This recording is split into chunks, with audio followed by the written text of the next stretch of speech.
Hello and welcome to the Change Gang podcast with me, your host, Laura Ordile. I'm here to help you hold on to your sanity and your soul as you move through big change in your life. I'm here to guide you, inform you, and hopefully help you to triumph over trauma and the long list of symptoms that come along with it. This podcast series is to bring knowledge, share stories, and open up conversation around hope for those of you that suffer with the difficulties that present themselves in your life from diagnosed or undiagnosed trauma. Labeled or not, I know you need help, and so do those that have graciously taken the time to have these conversations with me. So let's get to it.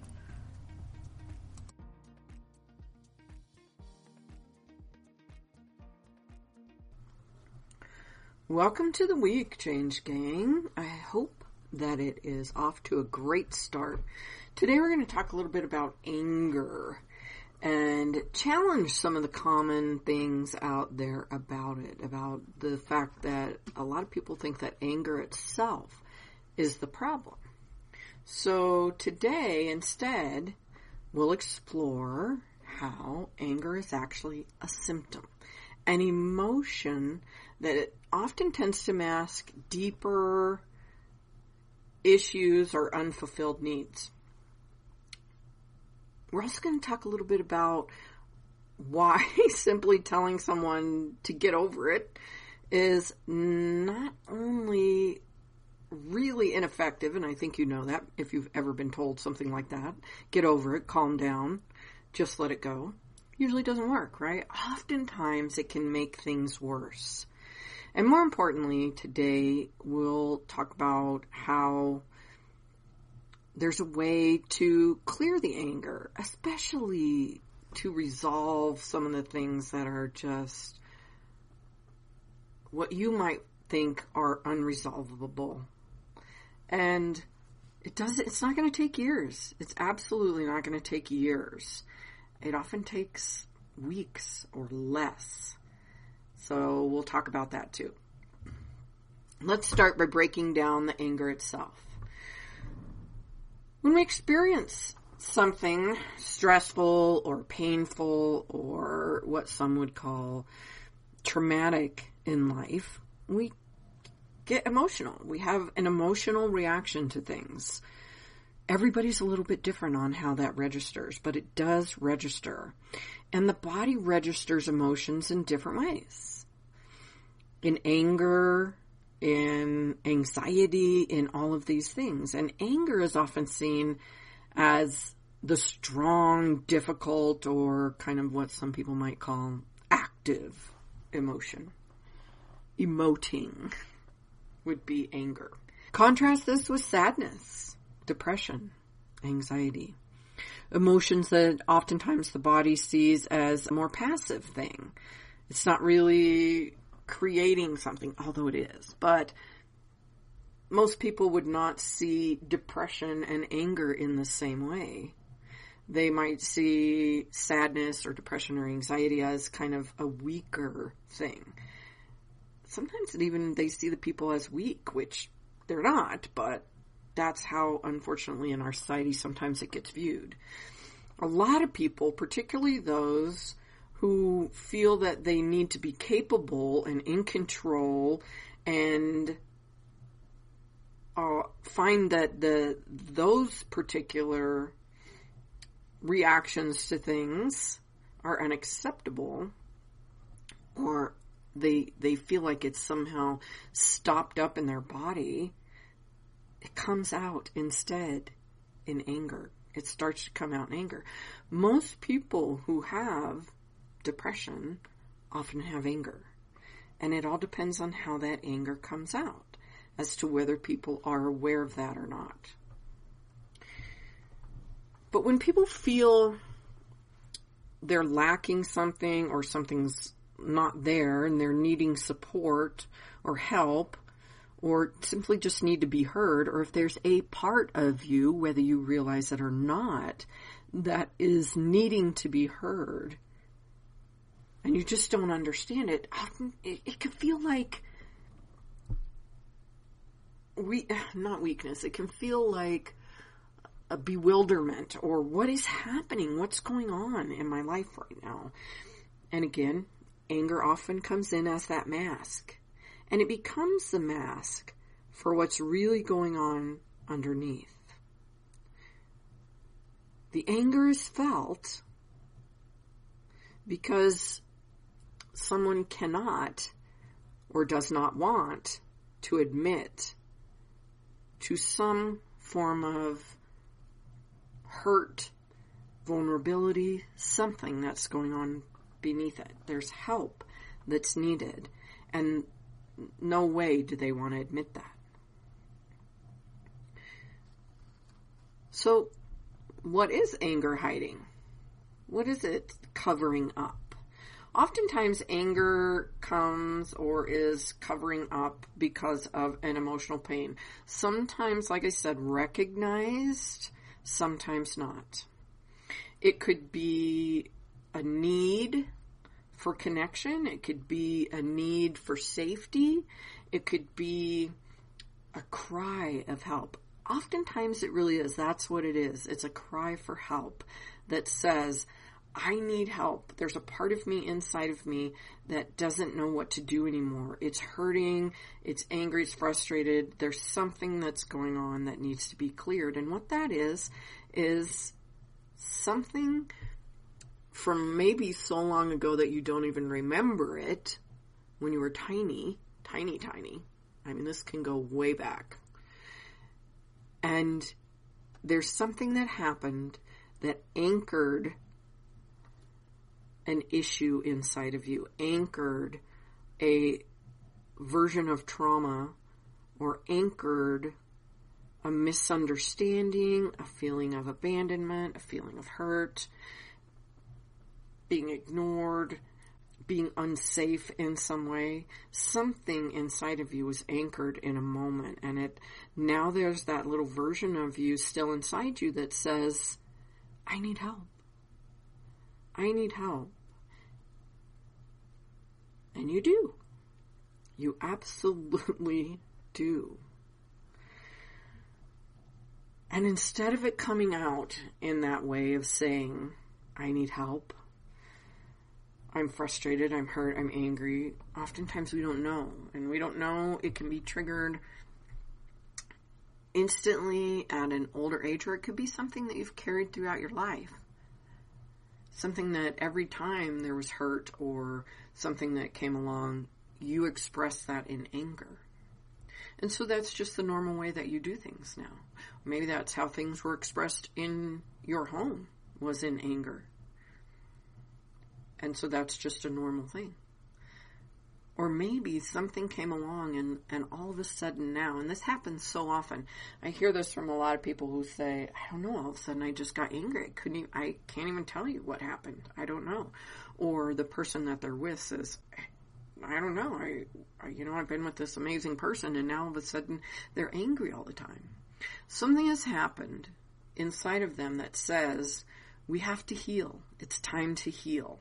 We cannot wait any longer, and I am not going to let you continue on any longer until we go in and fix this. It's a bit like being in a hostage negotiation situation. We'll talk about that a little bit more in a minute.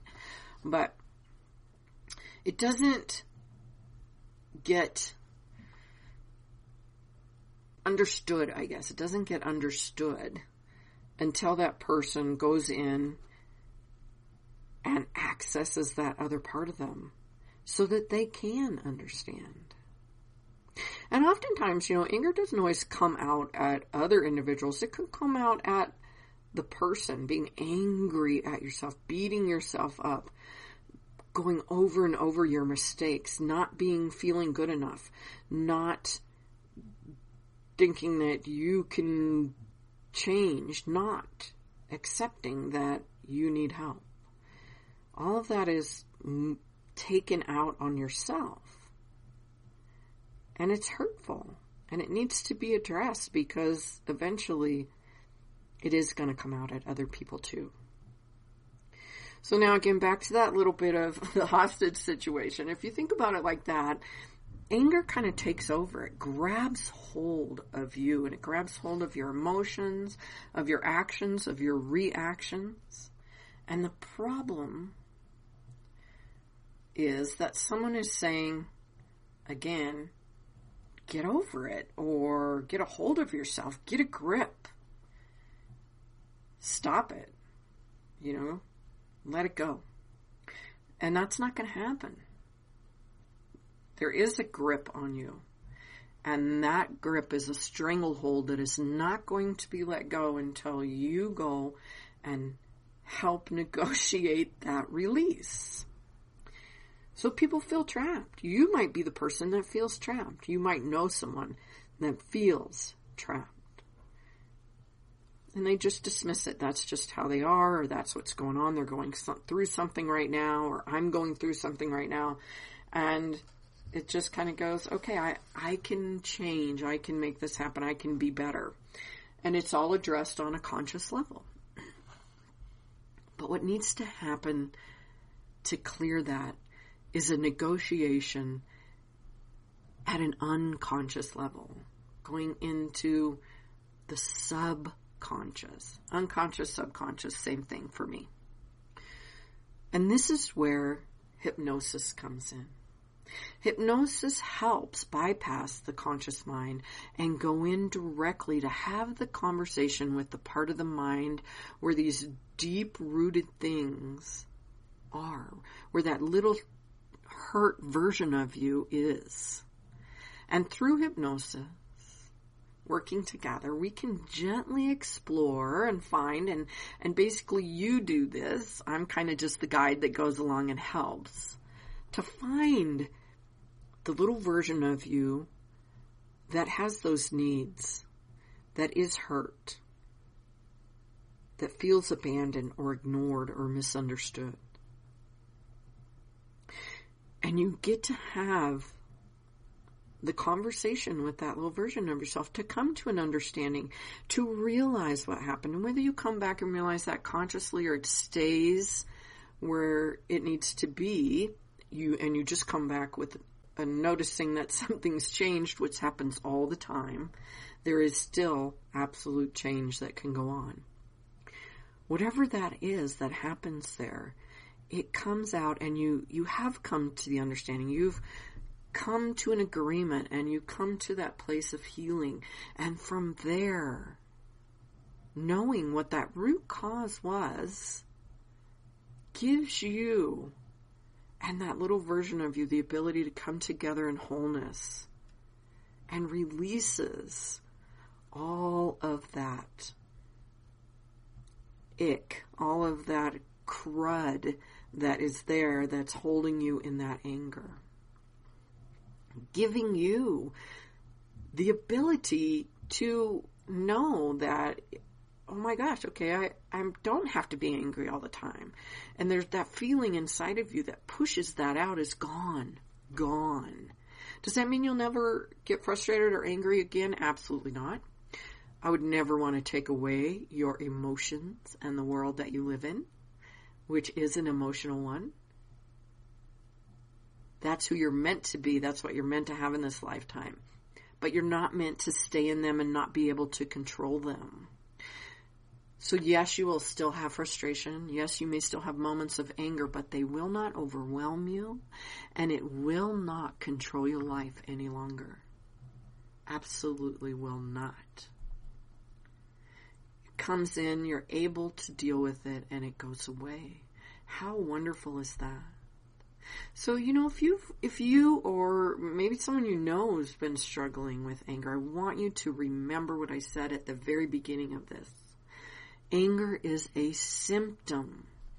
It is not the problem.